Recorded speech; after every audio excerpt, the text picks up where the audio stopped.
Well, we've gone through another year here, and let's just kind of go through some of the highlights of what happened to Honea this year. Our planning committee was able to pull everything together and have a good slate of events this year for the town of Honea. We started out in January with our Diversity Day. I think the planning committee is going to change that to February. This coming year is going to be African American Day, and then we'll have a Diversity Day later on in the year to celebrate all the diversity here in Honea. The events are getting bigger, so we started out with our Diversity Day in February, and we moved into a spring event. Unfortunately, it didn't turn out quite as well as we wanted, so we're probably going to scrap that going forward, not have a spring event. Our Memorial Day event's growing as well. I think there was probably 3 or 4 dozen people there this year, where in the past it's been 10 or 12. 4th of July was a huge hit again. It was huge. We really hit a home run on that. The planning committee, I just can't brag on them enough. They've done so much for this town, and D'Amica Slaybaugh and Shannon Ellison, Miss Dot and Sam and Mandy and myself and the youth council. Can't not mention them. They've been a huge help. They've done a lot for the town, and Rebecca Robinson and her husband Dale, they really do a lot downtown, cleaning up and keeping the bushes and the shrubs trimmed and neat. We had our Sugarfoot Fall Festival. In 2023, we will move the honey sopping competition to the fall event in October. It's going to be the second Saturday in October going forward.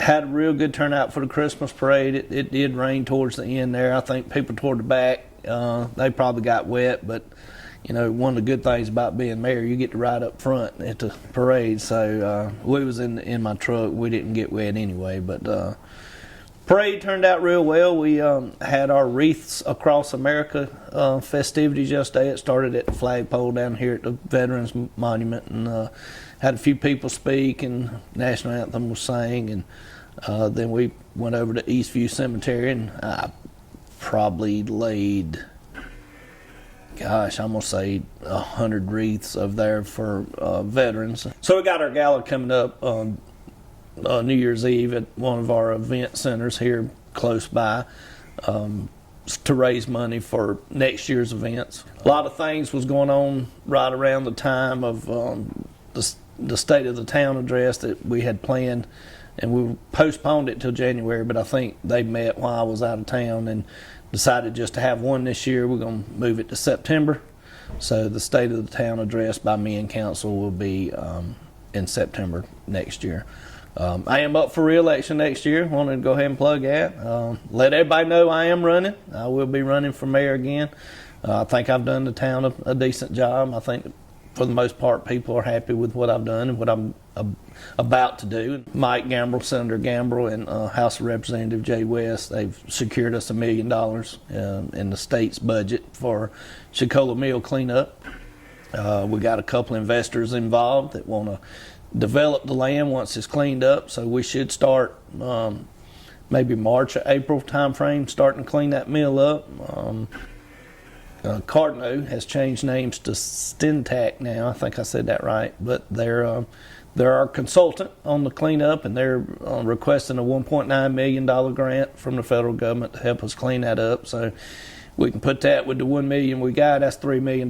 We ought to be able to clean that place up completely if we get that grant. If we don't get that grant, we will be using that $1 million to remove debris from the mill site, though. Speaking of cleanup, some citizens in Honea have bought the old shirt plant over here on the back side of the south side of town, and started demolishing it. There's some 4 or 5 big piles of rubble over there that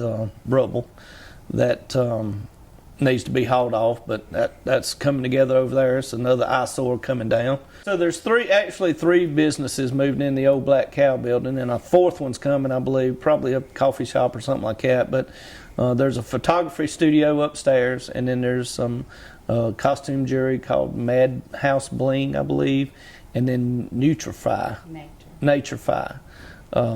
in one of the rooms as well. So, and then the 2 buildings over here in the commercial bank grassy area, there's 2 buildings over there, and both of those are rented right now as well. So a lot of businesses coming to town. Things are starting to move downtown as well. I've seen some movement on some of those places that were for sale and see some construction going on inside a few of them. So Honey Path's growing. Honey Path's getting bigger. Dunn and Associates wrote a couple of grants this past year for sewer repair. They were approved, and I think we spent about $500,000 on upgrading some of the sewers around town. And we did get roughly $950,000 from the federal COVID relief program, and we used a lot of that on upgrading our water and sewer infrastructure. A lot of that upgrade includes radio read type water meters. You just drive by it real slow and it reads, the computer reads it. So that's going to help a lot going forward. Probably speed up the meter reading process and maybe get our water bills more consistent on the same day every month. We did get $1.9 million allotted to Honey Path from the federal COVID relief plan. ARP money is what we call it. American Rescue Plan, I guess what it stands for.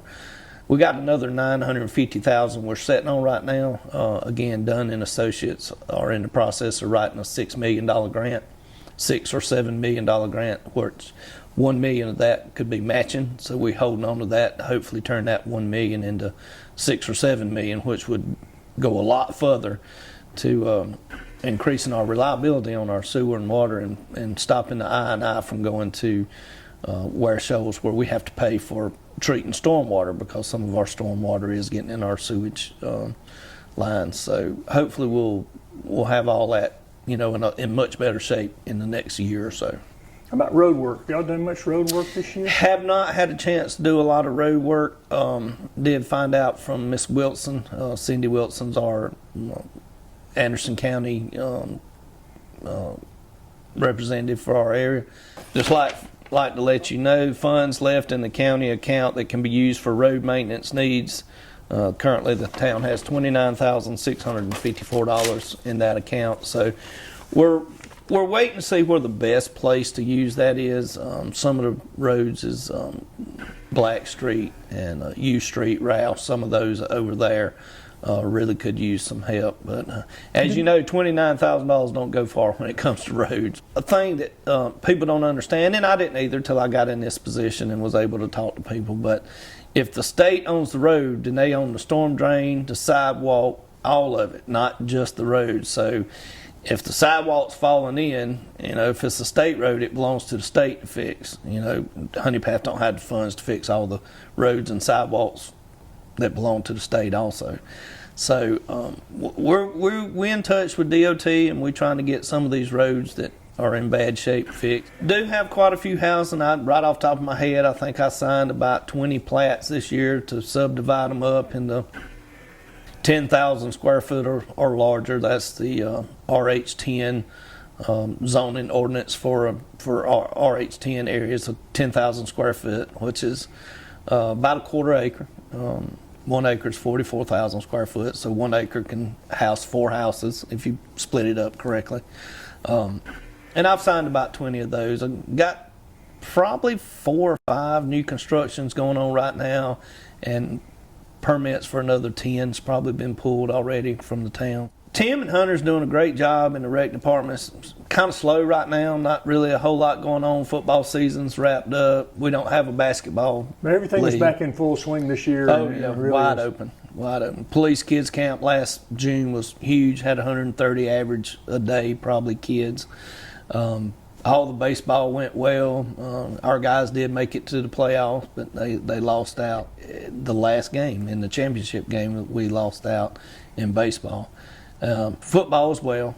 We had a real good football team this year, went undefeated to the playoffs. We're going to be doing a lot of upgrades to our rec and parks and stuff like that. We spent about probably about $5,000 or $6,000 in Dogwood Park behind Town Hall here.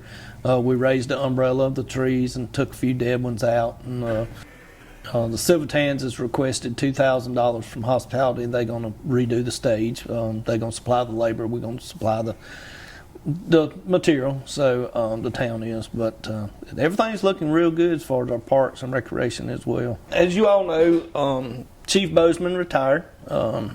We've been talking about it for several months. He told me he was tired. He'd been a police officer here in Honey Path. The only place he's ever worked as far as police work goes is started out here. He retired here as the chief.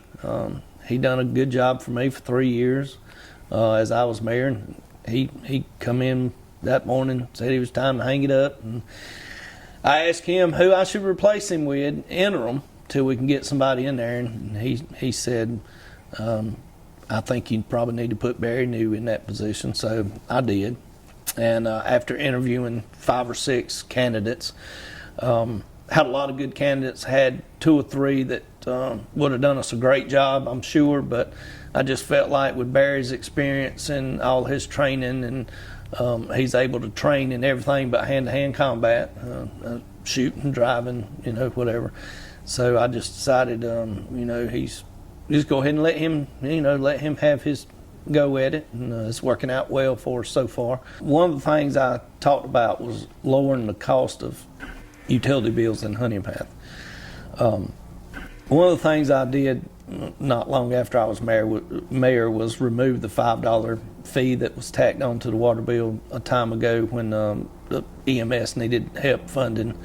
I removed that, so I've lowered our utility bills a little bit that way. I did add $3 back to it, remove $5, but I added $3 back to it in terms of trash fees, because that's what most trash companies around are getting, about $15 a month. And our equipment's old, and everybody likes raises, and our guys hadn't had a raise in a long time, so we did raise a little bit back on the water bills to help fund some raises and new equipment and things such as that. But the one thing council and I going forward is to continue lowering our utility costs. And the way we're going to do that is sewer upgrades. We're going to upgrade our infrastructure. We're going to reduce the stormwater runoff into the sewer that we have to pay Ware Shoals to filter for us. So if we can stop all the rainwater, we won't have a big inrush of sewage to Ware Shoals when it rains real hard. So we're looking at that. We're looking at getting all our water leaks fixed and stop leaking. So we're selling closer to 100% of the water we're buying from Belton versus 65 to 70. So if we can get our leaks fixed and get our storm water out of the sewer, that's going to go a long way to helping citizens with their utility bills. So that's the biggest thing we're going to try to tackle this year, and it's going to take a lot, and it's going to take a lot of money, but hopefully grants are going to pay for that, and that's we'll see. That's what we're looking forward to.